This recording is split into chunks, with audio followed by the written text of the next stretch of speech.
boa noite, queridos irmãos e queridas irmãs. Bom, então agora a gente vai à nossa introdução. Como se divide o Livro dos Espíritos, né? Nós temos 4 partes, sendo a parte primeira composta pelas questões de 1 a 75. E do que trata a parte primeira? Das causas primárias. E que tem a sua correspondência, a sua ampliação no livro A Gênese, feito por Allan Kardec. E alguns podem pensar, mas 75 questões é pouco, né? Só 75? Mas são questões extremamente densas, filosóficas, de ordem científica, questões em que muitas vezes nós ficamos 2 encontros para tratar de alguma delas. A parte segunda é a parte mais interessante, pelo menos em termos de novidade, né? Foi onde Kardec abordou as comunicações entre o mundo material e o mundo espiritual, né? Onde Kardec fala em 613 é o número da última questão, e 76 é o número da primeira. Quase 550 questões acerca desse plano espiritual, o mundo dos espíritos, que se complementa no livro dos médiuns. A parte terceira já vai das questões 614 a 919. 919 é a grande reflexão de Santo Agostinho, que compõe as leis morais, que foi ampliada, né, e trazida através da obra O Evangelho segundo o Espiritismo. E, por último, a parte quarta, que trata das penas e consolações, que vai das questões 920 a 1019. Também podemos dizer que é uma parte pequena, né? Aproximadamente 100 questões, que foi também complementado no livro O Céu e o Inferno. E quem quiser se aprofundar um pouco mais na doutrina espírita, tem o livro As Obras Póstumas de Kardec, que foram escritos, né, que ele fez de forma tranquila, serena, sem nenhum tipo de obrigação. E ali nós vemos um outro Kardec, né, tratando de outros assuntos. É uma obra também interessante. Além, claro, dos volumes da Revista Espírita de Paris. E agora, queridos irmãos, queridas irmãs, aqui presentes conosco e que irão assistir esse estudo no nosso canal do YouTube, vamos às questões reservadas para o estudo da noite de hoje. Paulo, eu pensei que tinha outra pessoa para dividir o tempo, não era, não? Não, é todo seu. Não sei se isso é motivo de alegria ou de preocupação. Mas que seja. Preocupação mesmo, senhor Ribeiro, foi o tema que ele me deu. Quando eu comecei a recapitular esse tema, eu acho que fiquei preocupado, porque poderia ser mal interpretado o que eu preciso falar. Porque eu tenho que falar sobre como Kardec entendeu essa questão. Apareceu para vocês? Não? Não. Ainda tem que melhorar esse negócio. Um instante só, gente. Deixa eu prender aqui. Como é que é? Itamar? Ah, sim. Desculpem. Vamos ver se é uma janela. É. Pronto. Ensaio teórico da sensação dos espíritos.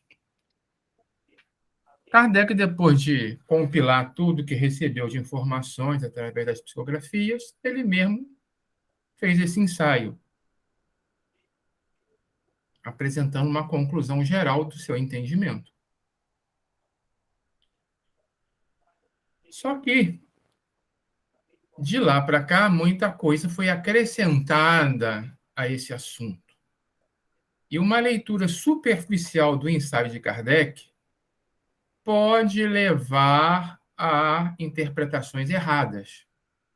Então, pensando que para ele, na época, o perispírito é o laço que é a matéria do corpo, que a matéria do corpo prende o espírito, ou seja, é o laço que prende o espírito ao corpo, o corpo ao espírito.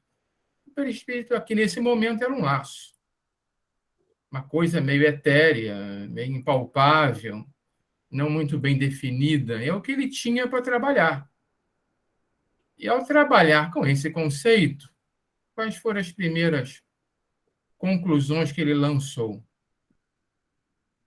A lembrança que da dor a alma conserva pode ser muito penosa, mas não pode ter ação física. É uma lembrança. A dor é uma lembrança que a alma conserva. Um primeiro pensamento. Mais abaixo ele avança. A dor que sentem não é, pois, uma dor física propriamente dita. É um vago sentimento íntimo. É mais uma reminiscência do que uma realidade. Reminiscência, porém, penosa. Então, aqui ele continua nesse conceito de que a dor é uma reminiscência, é uma lembrança, um sentimento íntimo. A dor manifestada por um espírito desencarnado. Nós estamos falando disso, né? E aí, para tentar explicar isso melhor, ele até que foi bastante feliz quando pegou o exemplo de um suicida que não estava ligado ao corpo físico. Como essa ligação se dissolve lentamente, o suicida dizia que não estava morto, mas que, apesar disso, sentia os vermes roerem o corpo dele. De fato, essa parte aqui é fácil, porque o desligamento não se completou e o espírito continua sentindo coisas que acontecem com o corpo. Aí fica mais fácil de entender esses primeiros posicionamentos de Kardec. Como não era completa a separação do corpo e do perispírito, uma espécie de repercussão moral se produzia. Repercussão moral, olha a palavra que ele usa, repercussão moral, lembrança, reminiscência. Causava a ilusão que ele tomava por realidade. De novo, ilusão que tomava por realidade. E, em função disso, eu aprendi com o meu mestre, na escolinha que está aqui presente, né, que muitas vezes o espírito aparecia numa incorporação para ser atendido, um sofredor, e o doutrinador dizia: não, meu irmão, você não, isso é só uma lembrança, você não tem mais corpo, você não está mais sentindo dor, e o espírito ali cheio de dor, sofrendo horrores, e o doutrinador dizendo que ele só tinha uma lembrança daquilo. Causada por essa má interpretação. Por que má interpretação? Porque se a gente aprofundar, continuar o que Kardec apresenta mais embaixo, nós vamos ver que Kardec tirou leite de pedra com a pouca informação que ele possuía na época. Mas antes de avançar, vamos comparar a pouca informação que ele possuía na época sobre esse fenômeno com o que André Luiz veio nos trazer cerca de 70 anos depois, que é um dos livros mais conhecidos da doutrina espírita, Nosso Lar. André Luiz, quando ainda no umbral, dizia que torturava a minha fome, a sede me escaldava. Isso não era uma lembrança. Ele aprofunda. Persistiam as necessidades fisiológicas sem modificação. Então, ele tinha necessidade de alimento sólido, líquido, e as funções de excreção permaneciam também, obviamente.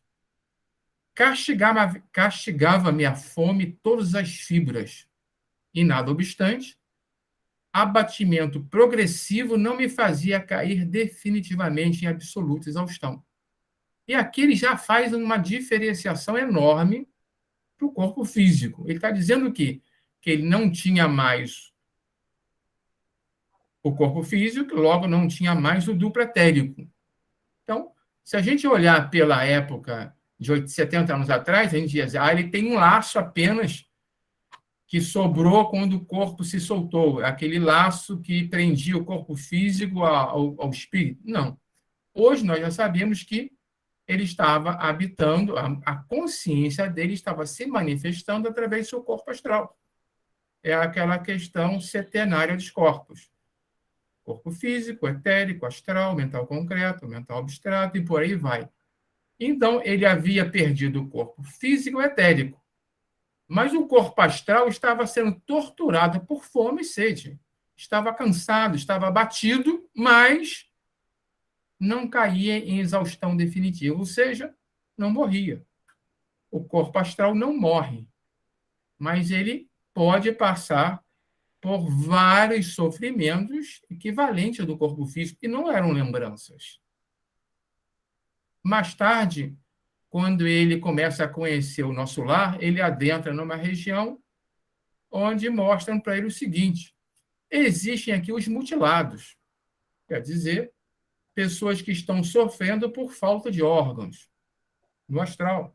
Isso não era uma lembrança. Mais ainda, quando ele vai se queixar lá no leito dele, do hospital do nosso lar, que ele não estava bem, ele diz: sofro intensamente. E ele já estava atendido. Não tinha mais ligação nenhuma com o corpo físico dele, que já tinha passado mais de 8 anos o desencarne dele. Mas ele sofria intensamente. Muitas dores na zona intestinal. Estranhas sensações de angústia no coração. Então, ele trazia sofrimentos que estavam gravados, que estavam repercutindo, que estavam acontecendo ainda no seu corpo astral desarmonizado, desequilibrado, fruto de comportamentos erráticos dele. Mas que era uma realidade para ele. Dizer aqui para ele: meu irmão, André Luiz, que é isso? Isso é só uma lembrança. Você não está sentindo nada, não. Seria totalmente inadequado. Como inadequado é a gente não compreender o sofrimento daqueles irmãos que chegam até nós precisando de ajuda. Mais à frente, ele vai conhecer lá as câmaras, onde estão aqueles irmãos em piores situações em tratamento. Aí começa já a observação. Não devemos observar aqui somente dor e desolação. No lugar, ele impressionou muito, André Luiz. Dor e desolação, gemidos e queixumes para todos os lados. Lembre, meu irmão, que esses doentes estão atendidos, já se retiraram do umbral. Então, já estavam em atendimento e continuavam sofrendo muito, como aconteceu também com ele. Bem, nós estamos falando aqui de dores, não, vamos chamar, chamar de físico não é muito adequado, porque é astral, as dores do corpo astral equivalentes às dores do corpo físico. E não lembranças das dores do corpo físico, mas dores presentes no corpo astral. O corpo astral, André Luiz define, se eu não me engano, em Evolução em Dois Mundos, como sendo uma estrutura do tipo coloidal, como se as células se agregassem como um coloide, uma organização, uma malha magnética, energética, que se mantém estruturada pela ação da mente. É a mente que estrutura o corpo astral. E aí a gente fica pensando, o que mais? Que outro tipo de dor um desencarnado pode ter? Eu, pessoalmente, tenho muita curiosidade em saber se um beliscão dói. Porque tem aquela história, né? Será que eu estou vivo, eu estou morto? Belisquei, doeu, então eu estou vivo? Eu não tenho muita certeza disso, não. Eu não sei se beliscar quer dizer que eu estou vivo ainda ou não. Mas a gente via ao longo da obra espírita, e mesmo em nosso lar, questões que podem ferir o corpo astral? Não podem matar. E imortal. Ele não nasceu como nasce um corpo de carne. Ele foi fruto de um milênio de evolução. Mas ele pode ser desarmonizado, ele pode ser desestruturado, ele pode ser modificado, principalmente porque ele tem uma característica única que o corpo físico não tem, que é a ideoplastia. Ele é moldável pela mente. E se ele é moldável pela mente, ele também pode ser deformado pela mente. Temos aí os fenômenos, por exemplo, de licantropia, né? O André Luiz também fala sobre isso, quando uma mente superior consegue moldar a forma astral de um sofredor, levando ele a reproduzir um aspecto de um cão, por exemplo. Mesmo em nosso lar, tem aquele momento em que descreve para André Luiz como foi difícil eliminar a alimentação mais sólida astralina, né? Migrar para uma absorção direta do meio ambiente, foram 30, 50 anos para conseguirem isso, e num momento muito crítico, o governante mandou ligar as baterias elétricas das muralhas da cidade para emissão de dardos magnéticos a serviço da defesa comum. Ou seja, nosso lar, localizado no astral, estava sujeito a ataques das sombras, ataques fisioastrais, quer dizer, ataques que para eles é como se fossem físicos. E eles tinham defesas, emitiam dardos magnéticos, que por serem magnéticos, provavelmente deviam causar algum tipo de efeito bem significativo nos corpos astrais dos atacantes. Talvez paralisassem, talvez produzisse alguma sensação dolorosa. Ele não entra no detalhe. Mas a gente sabe daqui de outros livros que o umbral inferior, as organizações trevosas usam artifícios parecidos com o que se usa na matéria, né? De intimidação, de coerção, de tortura, devidamente adaptadas às características e propriedades do corpo astral. E que vão produzir sofrimento e vão produzir problemas diversos. Mesmo aquele fenômeno da licantropia pode ser acionado até pela própria modificação ou deterioração da capacidade mental do espírito desencarnado. À medida que ele vai se prendendo em monoideísmos, por exemplo, ele começa a perder a capacidade de manter a forma humanoide. E aí ele mesmo, por si só, vai regredindo a forma, ele não vai evoluindo. Ele não vai involuindo, mas a forma regride para estados monstruosos. E numa situação extrema, ele pode chegar à ovoidização. Ele não chega à morte, mas chega à ovoidização. Isso tudo são fenômenos que devem ser bastante dificultosos e sofridos por desencarnados. Logo, não dá para dizer que desencarnado não tem um sentido em sofrimento. E aí?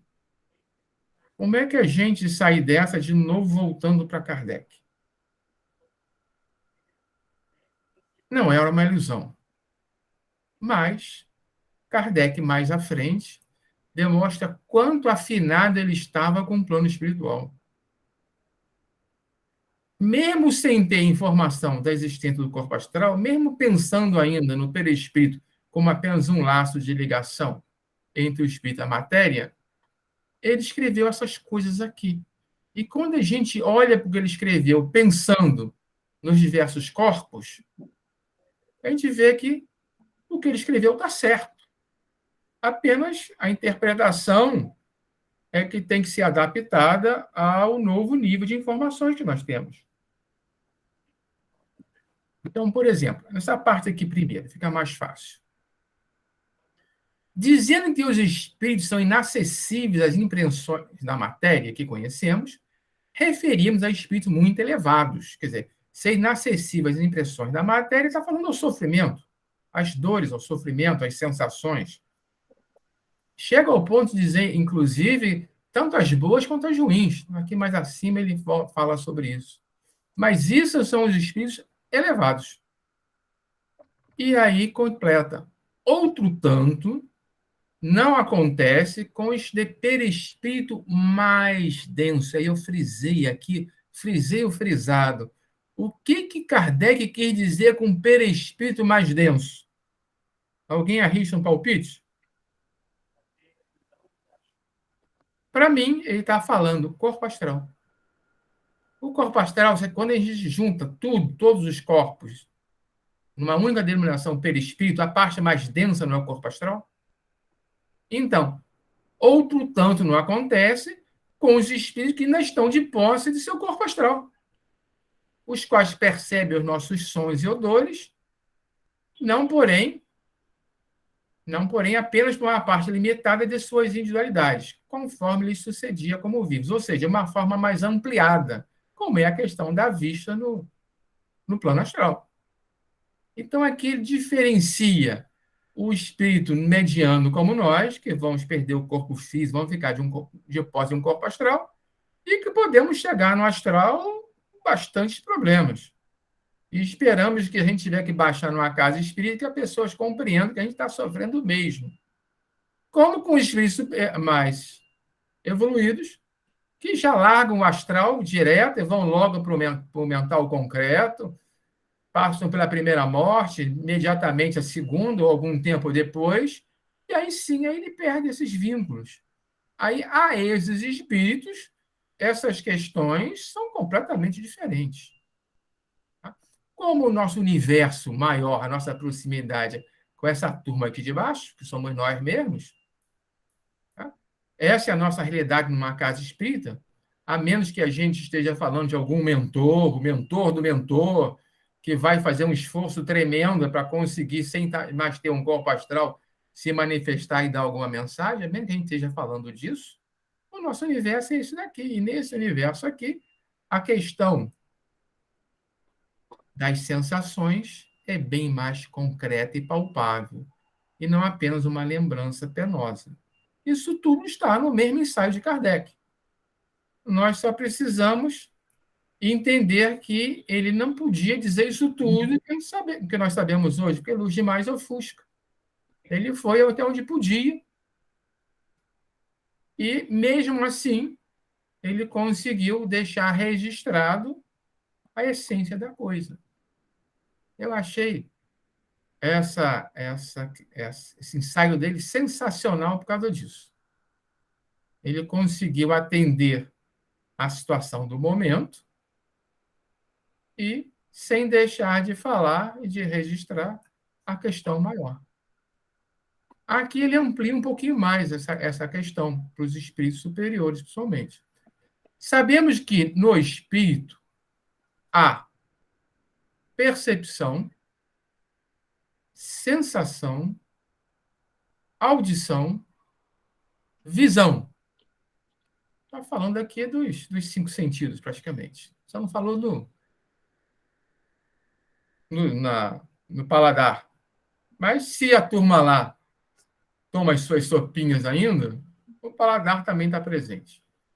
Que essas faculdades são atributos do ser como um todo, e não como no homem, de apenas uma parte do ser. Mas mesmo isso aqui no corpo físico também tem algumas sutilezas, né? Porque, de fato, quem enxerga não é o olho. O olho recebe o estímulo luminoso, envia para o cérebro, e no cérebro esse estímulo é decodificado e transformado numa percepção de imagem. Isso vale para todos esses sentidos.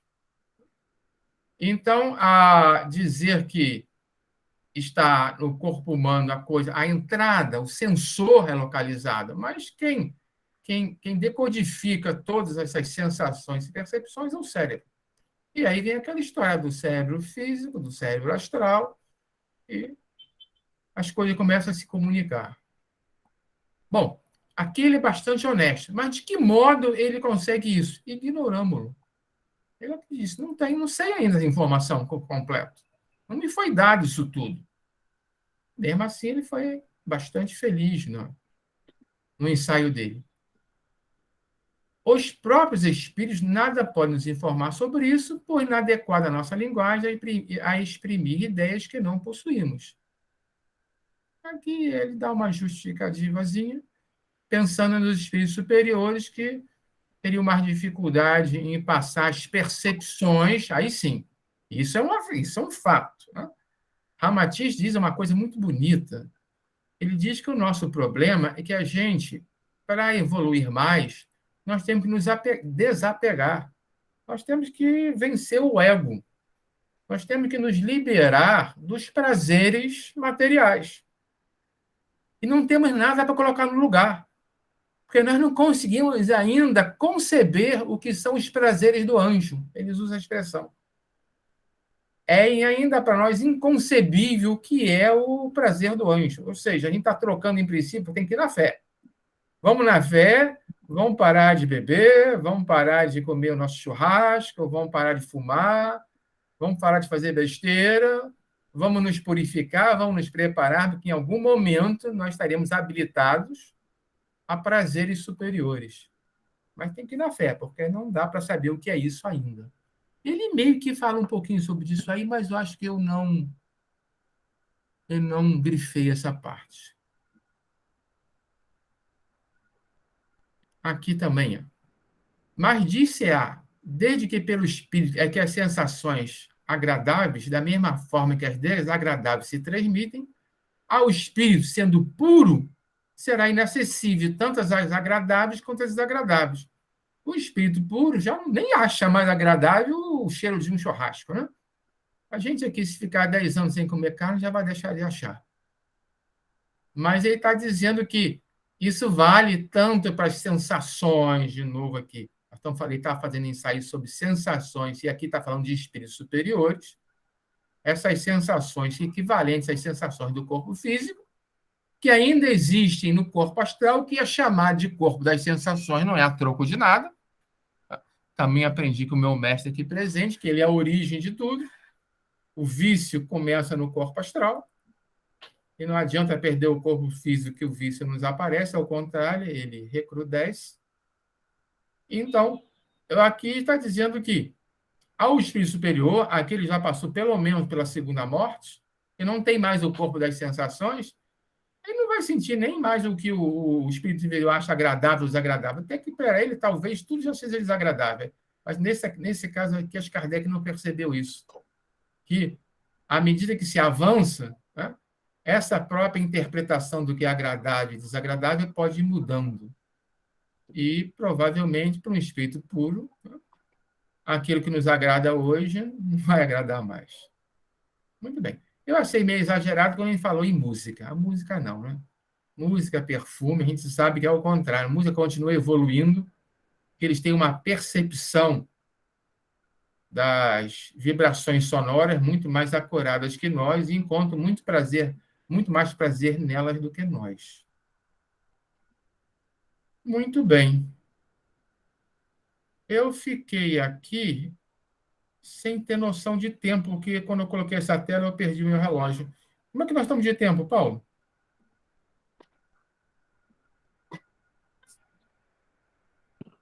Paulo?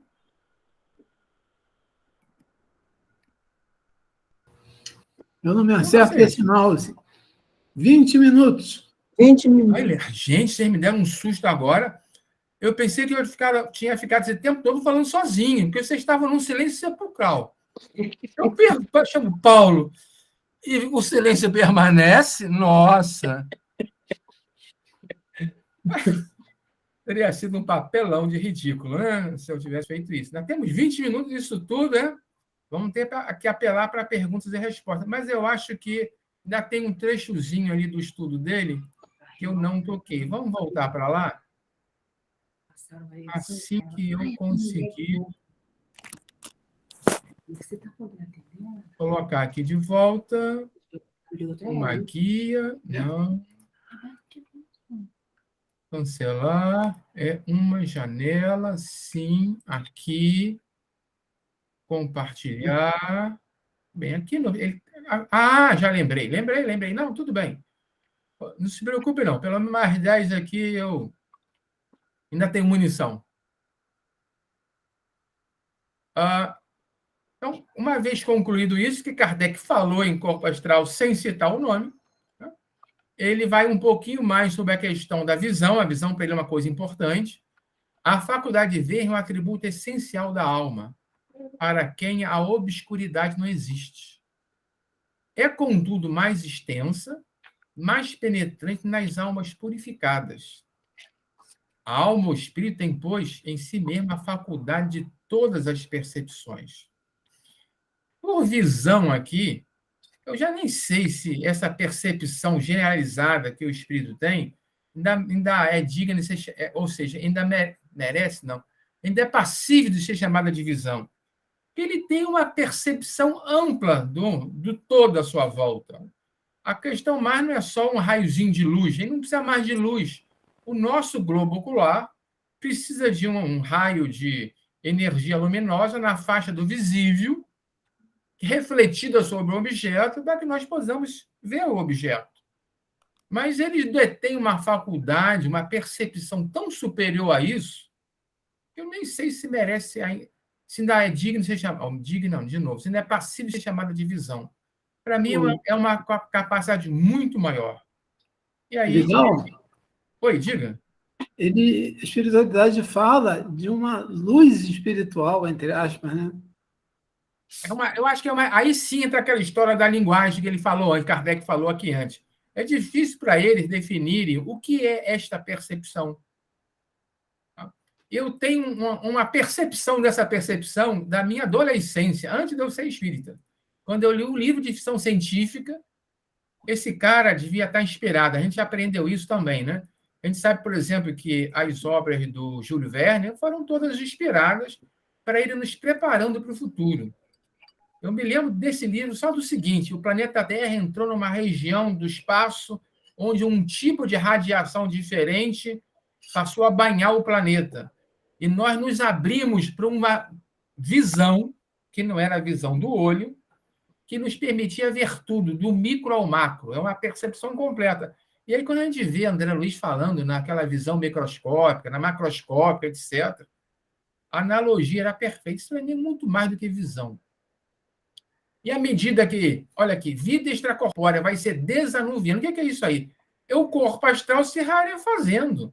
A gente sabe que um espírito que está no umbral tem um corpo astral pesadão. Ele não consegue ter a mesma visão que um espírito que está do nosso lar, nem no nosso lar, né? Acima do nosso lar. Que vem para cima e vem para baixo. Esse carão aqui pesadão lá do umbral só vê para baixo. Então, a proporção que o invólucro, olha, ele usou a palavra invólucro semimaterial, ele não está mais falando em laço aqui. Isso aqui foi inspirado quando ele estava escrevendo. Ele não deve nem ter entendido o que ele escreveu direito aqui.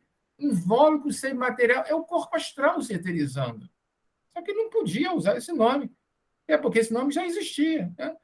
Já estava acontecendo por ali algumas outras disciplinas filosóficas e esotéricas que começavam a falar sobre isso e não queriam misturar as bolas. Muito bem.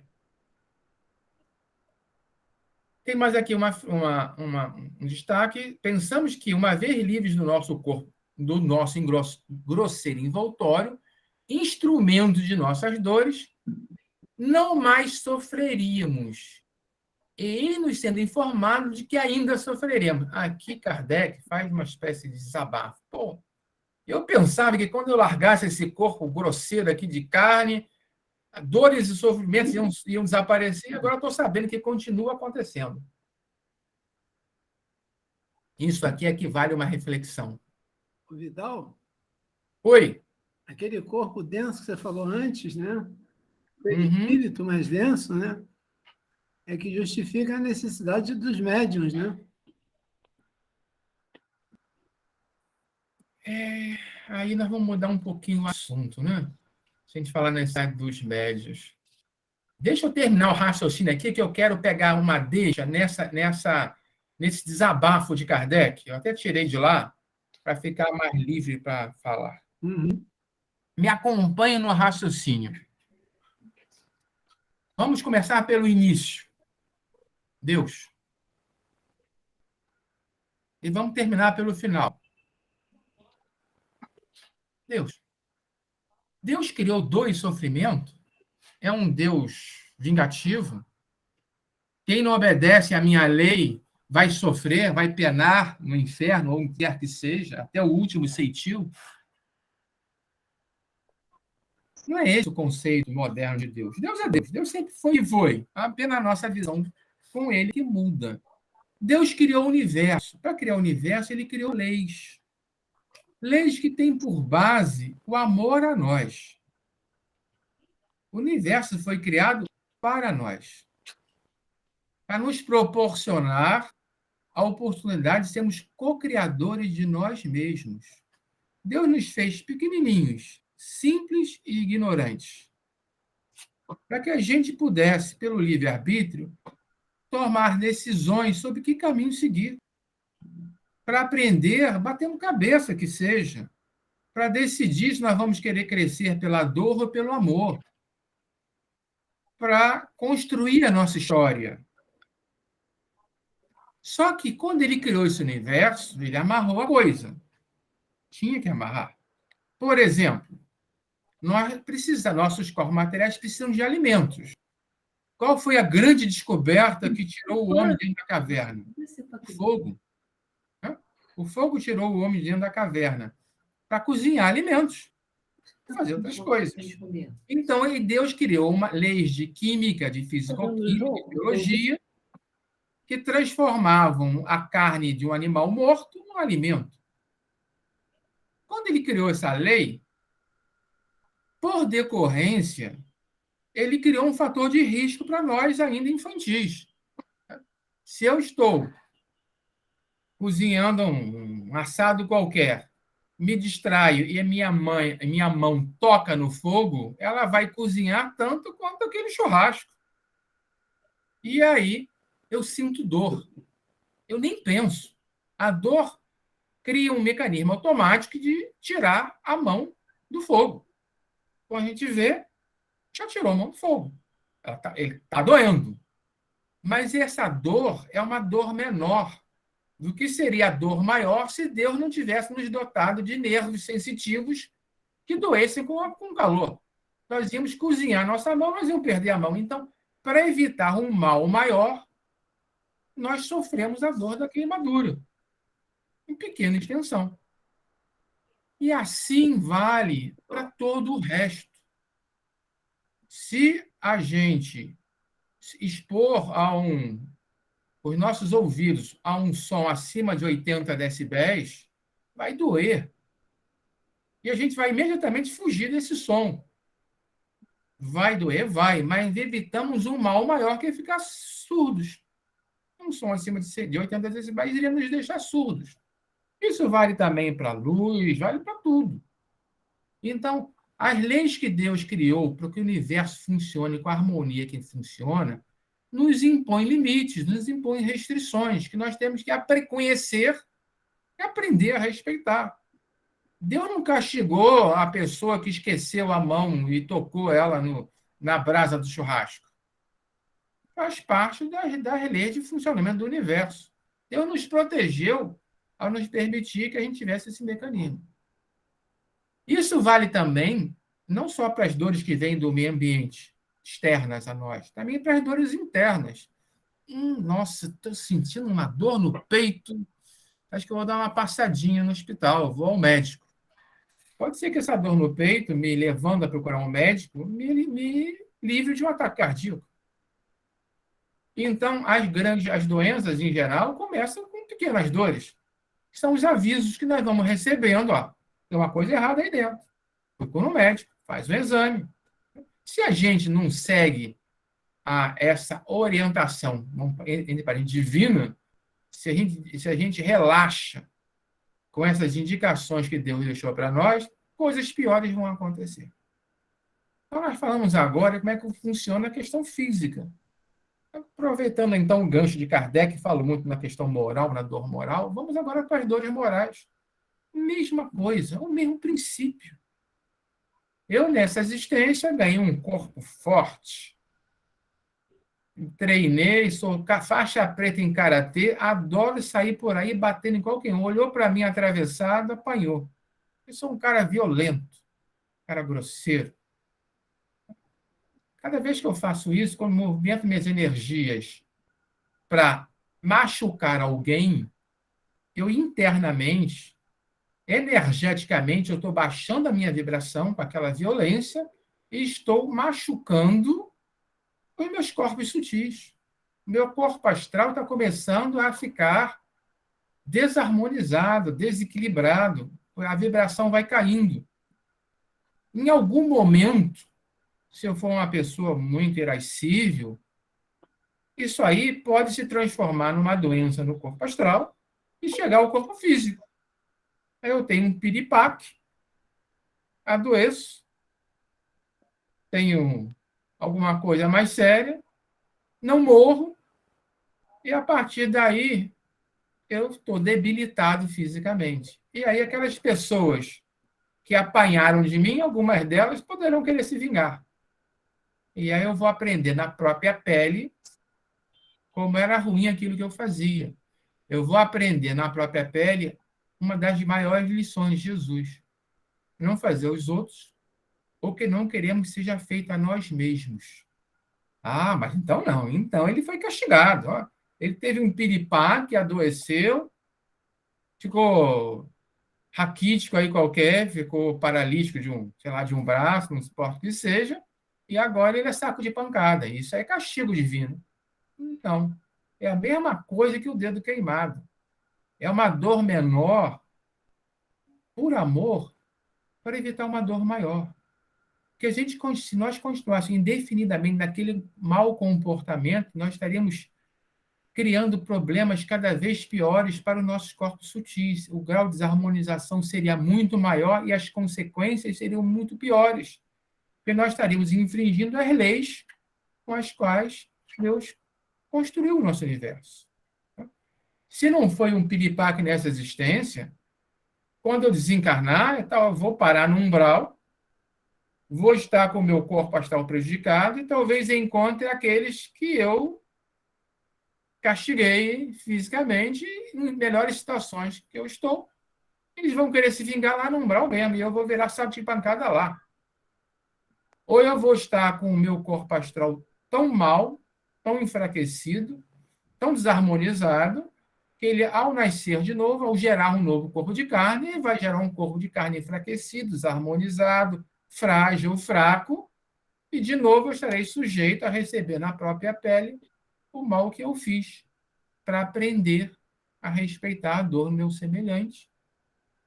E, ao sofrer esse mal que eu fiz, Deus nos permite que a gente tenha a oportunidade de aprender e não ficar agravando o nosso karma, o nosso débito divino, e sofrer muito mais do que sofreria se isso não tivesse acontecido.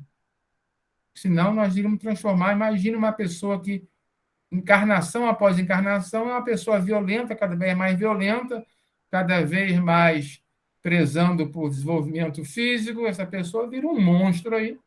Em algum momento, a coisa vai dar muito errado. Eu vi esse exemplo de reumatismo, era com relação à avareza. Uma pessoa ávara, que só quer saber de dinheiro, e ia ficando cada vez mais e mais e mais, e iria se destrambelhando cada vez mais. Bom, mas então, o que eu quis trazer agora é que dor e sofrimento, nas palavras de Emmanuel, são dor, amiga fiel.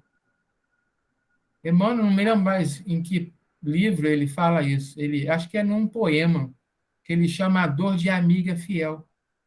Que ela aparece como lembrete que a gente está se comportando mal. Nós estamos infringindo alguma lei divina e as consequências serão piores se ela não vier para o nosso lado nos conter. Impedir que a gente continue se prejudicando cada vez mais. Se assim é, e aí a conclusão, não faria sentido nenhum que só o corpo físico sentisse dor e só sofresse na matéria. Já que nós ficamos mais tempo no astral do que na matéria, e a vida continua do lado de lá, e a gente não muda quando vai para o outro lado. Se a gente não muda, e se a gente estava agindo errado aqui, assim, se do outro lado não tiver nenhuma contenção, nenhuma restrição, nenhum limite natural que nos impeça de continuar errando e infringindo as leis divinas, nós vamos nos transformar em e monstros do outro lado, porque a vida lá é muito mais intensa, é muito mais vibrante, é muito mais dinâmica. Então, não faria sentido que dizer que não, o desencarnado não sofre, isso é só uma lembrança. Isso é só uma imaginação, uma reminiscência, como Kardec começou a falar, e depois, magistralmente, se corrige e traz todos esses conceitos de uma maneira muito simplificada, que era o que ele podia fazer na época. Mas, graças a Deus, que ele nos deu essa amiga fiel, que nos serve de grande mestra para garantir que nós vamos chegar ao nosso objetivo maior, que é evoluir e voltar ao Pai. Diga, Paulo.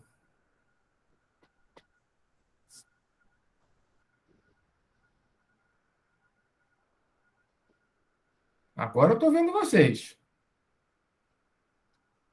O Paulo sumiu? Norma? Fala alguma coisa, Norma. Me deixa aqui nervoso. Oi, querido. É muito boa a sua exposição, querido. Nós estamos desfrutando. Esse negócio de obsessão eletrônica, como dizia o Ney, pega a gente de surpresa. Mas eu ouvi, é muito bom. Ouvir a gente, né, memoriza, a gente aprende. É muito bom. Viu, Vidal? Passou rápido.